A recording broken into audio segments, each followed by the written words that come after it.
everyone, it's Yo Taylor back here at the Style Table on My Style Mondays, and it's been a while, right? I took the summer off. Why? Because it's my show and I can. And I needed to get some good grandma time in and chill and relax, but I am back with the fall season because that is my season, y'all. You know I love fall. And I am here kicking off the new season of My Style Mondays with the fabulous, stylish boss lady, Hannah Gordon.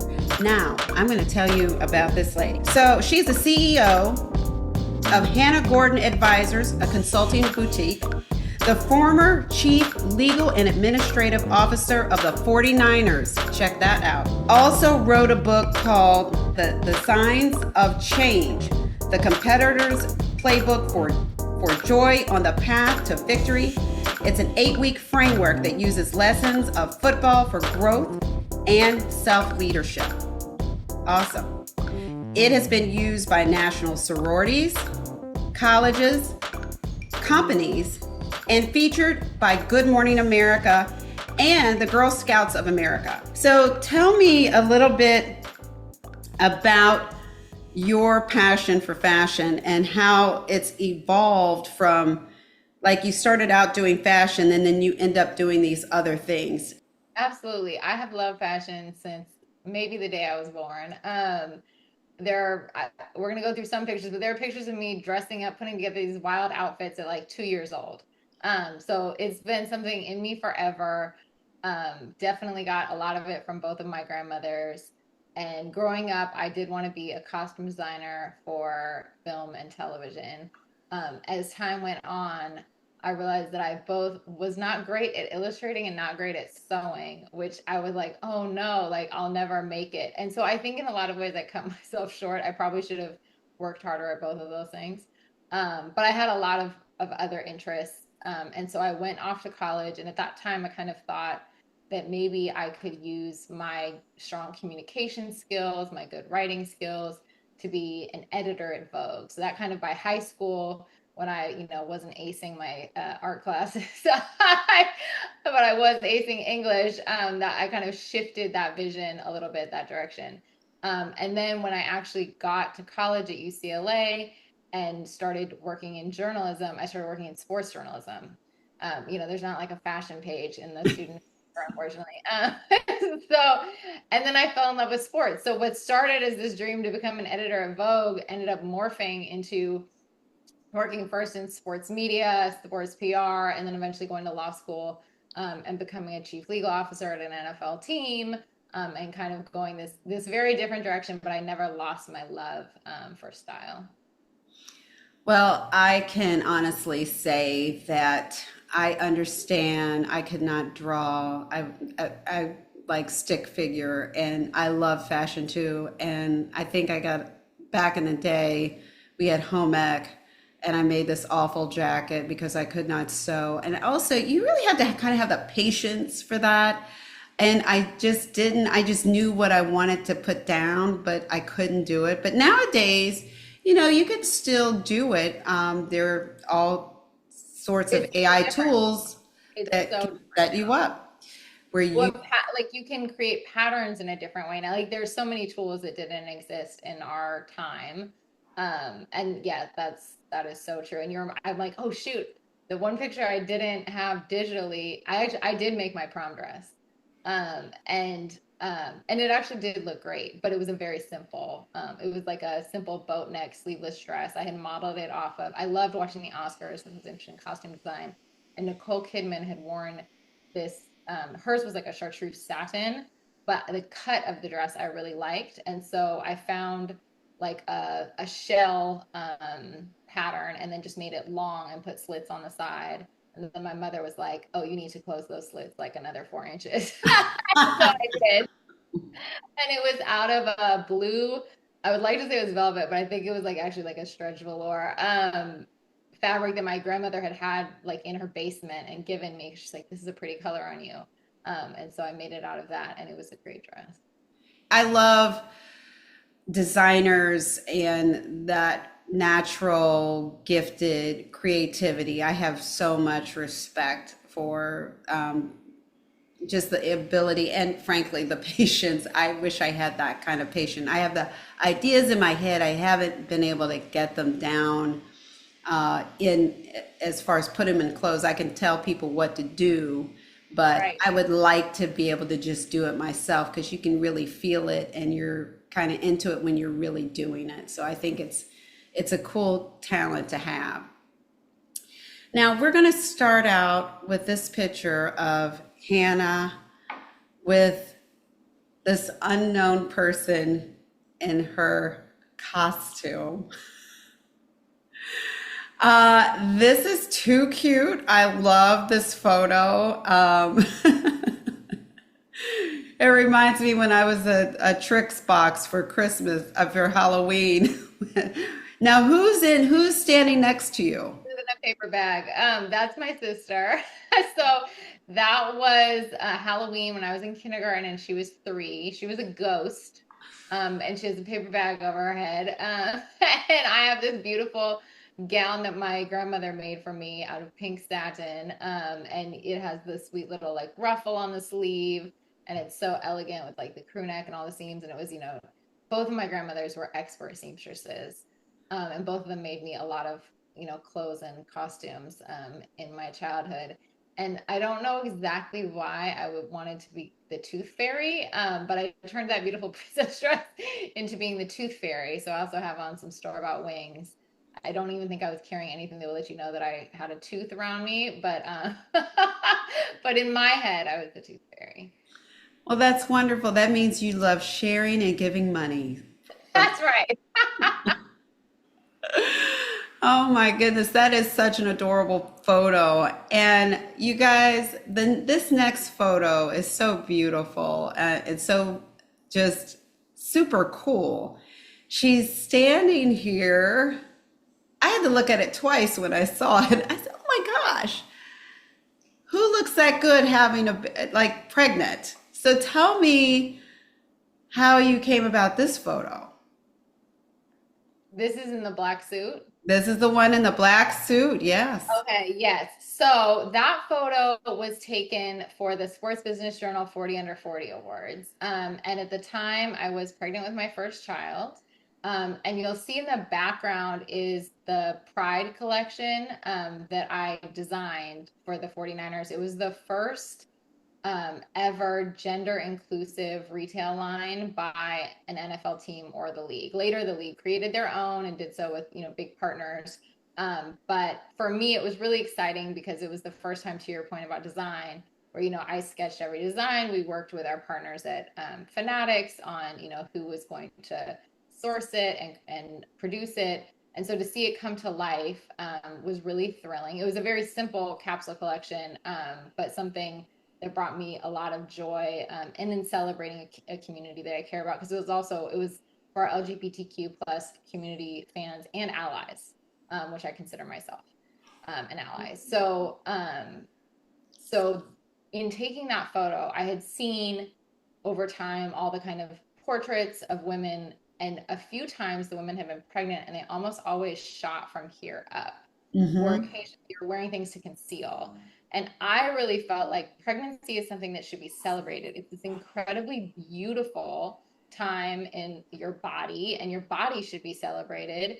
And I mean, quite frankly, I would have loved to walk around with my belly out like the entire pregnancy every day at the office, because I was like, this is a miracle and amazing. Like, like this belly should just go everywhere. So for this photo shoot, I really felt like we shouldn't be hiding being pregnant at work. And so I put together a outfit that was leggings, Valentino spike rock stud heels, a crop top so that the belly could be fully exposed, and then a blazer. And so that is that outfit. And that outfit expresses to women in business and women who have careers, this is real talk. This is real life. This is what we do. We go to work while we're pregnant and we do what we need to do. And this is every day. So, I mean, well, you're not walking in the office like with your stomach out, although we would like to, because when you're carrying a baby, you get hot. It would be nice to have a little air conditioning there sometimes. But it just symbolizes real life in terms of what women do. Women are out there doing fabulous things, creative things, boss things, and doing it while having children and taking care of the family and doing all the things, their community, their churches, their synagogues, mosques, whatever, doing it all. So I think this photo symbolizes a lot of positive things that women bring to the world. So that's my two cents in it. I think it's very I think it's a powerful photo the more I look at it. Now we have this beautiful photo of you and your daughter, and you're in this pink with the sneakers and your beautiful baby girl. So can you tell us about what inspired this look? So that was her first birthday. And I will be honest, I love matching with my baby girl. Like, I was like, until you can tell me no, mommy, we will be in outfits that are coordinating. And I love hot pink. I think that it's just a joyful color, and also a celebration also of girlhood, of course, the color pink. And so I really wanted to find something that we could kind of wear in coordination. And so the designer 𝐒𝐭𝐲𝐿 makes those huge kind of tulle dresses, and I found one in hot pink. And then I found a similar dress for my daughter. And I felt like because the party was like at our home, you know, it's not like obviously I'm wearing a pretty fancy dress for like a 1-year-old's birthday party. So the kind of balancing factor also was we were both wearing Air Force Ones, which made it really comfortable, but also I liked the way it looked with the high-low hemline, and it kind of just the crisp white against that. And I'm actually like 4 or 6 weeks pregnant in that dress also with my second child. Oh, wow. Wow. It also concealed well. Yes, yeah. For not being ready to tell everybody yet. It was very early. Yeah, and it's a beautiful, beautiful photo. I love it. I love the whole look of it and the creativity. I grew up with a mom who we had mother-daughter dresses. That's what they did in the 60s and 70s, mother-daughter dresses. And my mother sewed and made our clothes. So I can totally relate to this. And if I had a daughter, I probably would want to do the same thing too. I love it. I love it. Yeah. And you know, that also reminds me, there's one other aspect of like our matching dressing is that my daughter and I, to a lot of people, now people say it a little more, but didn't think we looked alike. You know, my daughter is African American because my husband's African American. And so it would sometimes bother. I'm like, this is my baby and my child. So it was also kind of a statement of like, we are together. Like, this is my girl. I am her mommy. Like, we're together. So yes, the mother-daughter dresses. Oh, I love that. I can tell you're enjoying motherhood, and it's a blessing. It is a blessing. Well, I'm an empty nester, and that part you'll enjoy too once they're off. I was surprised how much I would enjoy it, but after about 6 months or so, when they're off in college, you're kind of like, oh wow, I can eat cereal all day if I want. Nobody, I don't have to answer to anybody why I'm cheating. But it is definitely a fun time when they're little like that. It's a beautiful photo, beautiful. Now I want to talk to you about this photo with you in the purple suit with it looks like a rainbow t-shirt. Yeah, so that was when I was with 49ers and we first launched our LGBTQ plus platform. I didn't design the shirt that's under there, but it's a colorful pantsuit. And you know, we talk sometimes about like uniforms, like colorful pantsuits are one of my uniforms. I think that it's a way, somebody once told me years ago, kind of before I started wearing colorful pantsuits, but that he said he was an older gentleman, so I think a lot of people would be kind of like afraid to say this now, but he was like, you know, I just wanted you to know that you always look so professional and put together and kind of serious and businesslike, but feminine at the same time. And I Mm. think that that's a line that a lot of people walk. And I appreciated the compliment. And I told him so. And that's really one of the things that I love about colorful pantsuits is that they are businesslike, they are strong, they are a uniform, but they are also feminine through their color and often through their cut and their fabrication and joyful. Like that is a very happy color. It's a joyful color. It's obviously a color that I was wearing in particular, kind of aligned to June and Pride Month. And so it's a way sometimes to use color for symbolism as well.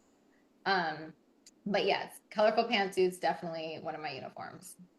I love colorful pantsuits. I think that that is the best way for women to express their, like you said, femininity, their personality, their energy, and still be tailored. It's nothing more exciting than watching a woman walk out on stage in a bright colored suit that's just really happy and energetic, and it kind of transports people to a place where, oh my goodness, you're like the light. I always say Yeah. that you're the light, and those suits bring in the light. Yes. Yeah. Yeah. Yeah. And I know like tailored isn't everyone's look, but like tailored very much is part of my personal style and what I love. And so I agree. And I love color. So to bring those two elements together, I absolutely agree with you. I think it's powerful. I love it. I definitely love tailored suits. I love tailored clothes too, Mhm. as well. So Yep. I see it. You got the white tailored platform. I definitely love it. I will say this. Now, this next suit, the pinstripe power boss lady suit. Now, I know we've talked about color, but this is all business. This is all business, but you still look very feminine. And it's all Thank about the you. cut, It right? is all about the cut. Yeah. So that suit was made by a company called 𝐒𝐿 Studio that went out of business in the pandemic, which broke my heart because they made beautifully tailored suits. I have a magenta suit from them, like speaking of colorful pantsuits, but that suit was in this navy wool with like a very pale gray pinstripe. They also made a gray pinstripe one, and I kick myself to this day for not having bought it when I had the chance because that jacket is cut so beautifully. And obviously, cutting a jacket for a woman's body is totally different than for a man's body. And it's incredibly shapely the way they cut it. It's a very obviously it's a traditional male pattern, a traditional male fabric without wool. And so I think so much of what makes fashion interesting often is tension. And so that tension between that very traditional kind of style, pattern, color, fabric, and then that very feminine cut is something I really love.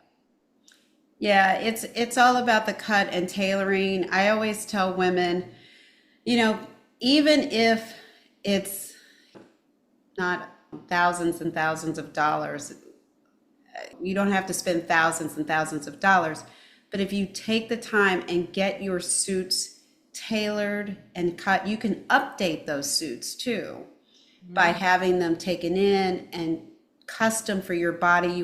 The suit will look like it's worth a lot of money if you get it tailored and custom fit to your body. Yes. Oh my God.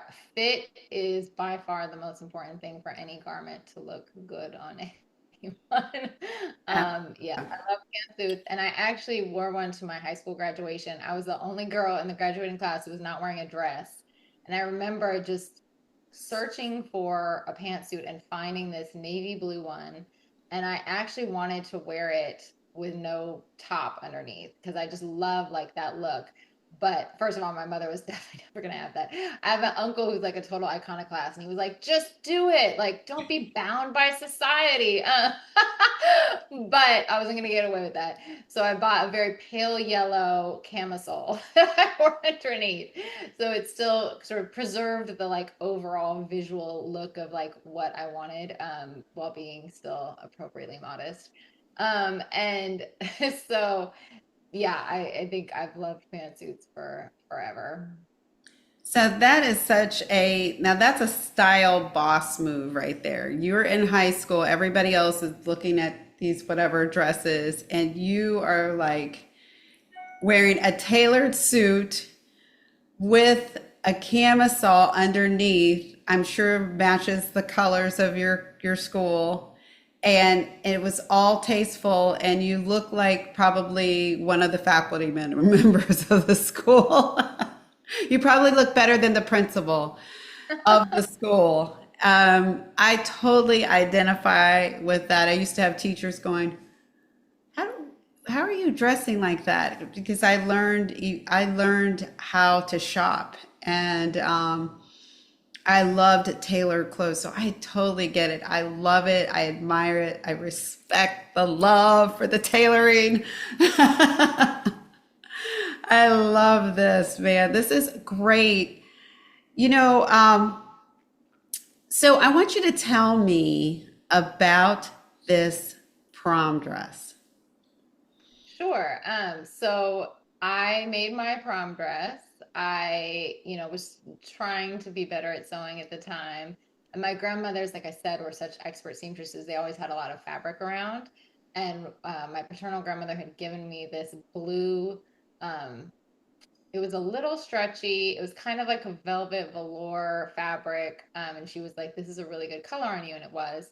And I watched the Oscars every year because I, at that time was still aspiring to be a costume designer and win an Oscar someday. And I loved to see the dresses. And at that time, you couldn't just like go on Instagram and see what everybody wore the next day. You would have to wait until the magazines came out like a month later. And so I watched the whole, red carpet show, and Nicole Kidman wore this dress that was this kind of bateau, like boat neck sort of line at the top and sleeveless, and then just a column dress, like fitted, but a column with one side slit. I think hers had, or maybe it had two side slits. And hers was like a chartreuse satin, and had kind of like a chinoiserie like theme to it. And what I really loved was just the cut of the dress. I've always loved sort of like clean, bold, elegant is kind of like my three words if you were to use kind of the Alison Bornstein like three-word theory. And so I made the same cut of dress. I found a pattern of like a boat neck shell, and then used that and just extended it down from the hip. And then I did two side slits. And the first version, which I think there's just like one picture of me in when I first tried it on, because then my mom was like, "You need to close those side slits like another." So, and so I obeyed and I did. But either way, it was a very it was a great dress, and one that I loved, and probably my best sewing project. I bet it, the thing is, I know exactly the dress that you're talking about that she wore. And because I am a minimalist too, and I love clean lines, I know exactly the dress you're talking about, and it was fantastic. So, yeah, we're definitely on the same page. Yeah, I mean, I can see your mother saying, "Oh no, we're not doing we're not doing slits that high. No, thank you. We're not doing that." But it was a fabulous dress and very glamorous and very easy style. So now let's talk about the hot mama dress.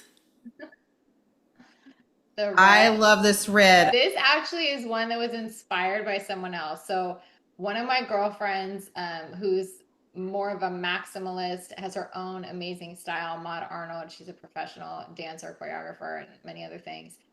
She and I both we love style. We share clothes sometimes, even though we have like totally different ways of wearing things. And she sent me this picture of Celine Dion, in, I think she was like in a tub or something, but she was in this like blue like this all blue head to toe look. And I love like a monotonal look, like a single color look. And Maud was like, I think you should recreate this, but in your red. And I was like, yes, yes, I should. And I have this like huge red fur coat that I love. Like colorful fur had like a moment in like, I don't know, 2019.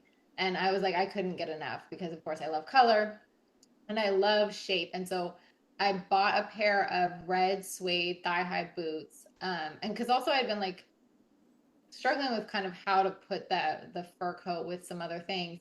And I realized that what I really wanted was this like one color look and to have contrast of shape. So, right, like the boots are, you know, fitted to the body, but then the coat creates this like big shape. And also the textures are different, right? You have the texture of the fur and the texture of the suede. And so yeah, that's how that outfit came to be. And now I realize after listening to Law Roach's book that I think he styled that Celine Dion outfit probably. But yeah, it was a really fun way to kind of like be inspired by something else, but create something a little bit different. You And guys, this red outfit is so hot. This is so fabulous. Even people like me who are minimal, I mean, it's like minimalist and maximus all at the same time. right, because you have just one color, Yes. really have just two pieces this show. Yeah. And so like it to me, I felt like I loved it because it's very bold, but it's also very clean. Exactly. I looked at this photo. I was like, oh my God. I love this, especially with your dark hair and your features. Oh my God. It's a showstopper for certain. That whole look is fantastic. Vogue couldn't have done it better. Thank you. Yo. That looks, listen, do you model? So I did in law school, but not like true. So I modeled as my sister used to tease me because my face wasn't in anything. I modeled for a company that was a startup that recommended jeans, and this was like at the height of like the premium denim era. And so I would like on the side, I would model jeans in law school to make kind of like pocket money, no pun intended. But all the pictures were like basically from like your rib cage to your feet when they're on the website. So there was like one shoot they did once that had my face in it, but like everything else, my sister would tease me and be like, "You're just a professional, like booty and legs." And I was like, "That's just rude." But yeah, so I did model, but not like runway modeling or even print face modeling. With age, I think one of the challenges is we've become attached to like a certain body that we lived in Mhm. that changes. But also, there's a lot more freedom. And I remember, I know I talked about my grandmothers, and I admire them so much. I remember one of my grandmothers had the book, "When I'm an Old Lady, I Will Wear Purple." And it was such a great book. Just such a reminder of just like the freedom. Like I love like following accounts of like older women's style because it tends to actually be much more creative and free and less about sort of like the male gaze if you were to like look at it from like a traditional like sort of critical gender studies theory, and more about that like celebration and aesthetic and beauty and art and creativity. So I think it's awesome. Yeah, just a thought. I've listen. I've scored 1 out of 1. So I would say I would say go for it. I mean, you are a gorgeous woman. You're photogenic. I would definitely go for it. I would definitely go for it. Make me 2 out of 2. We'll see how the odds go. All right, you guys, this has been so much fun, and we are talking about style stories here on My Style Mondays. I appreciate you taking the time and spending time with us here on At the Style Table. Hannah's going to tell us how you can get in contact with her. Hannah, take it away. Yes, at my website, www.hannahgordon.com. It's Hannah, HANNAH -Gordon, GORDON.com. And you can get her book there as well, right? Okay. All right. All right, you guys. See you next time on My Style Mondays. Please like, follow, and subscribe to my channels. I always appreciate the support. Bye, you guys.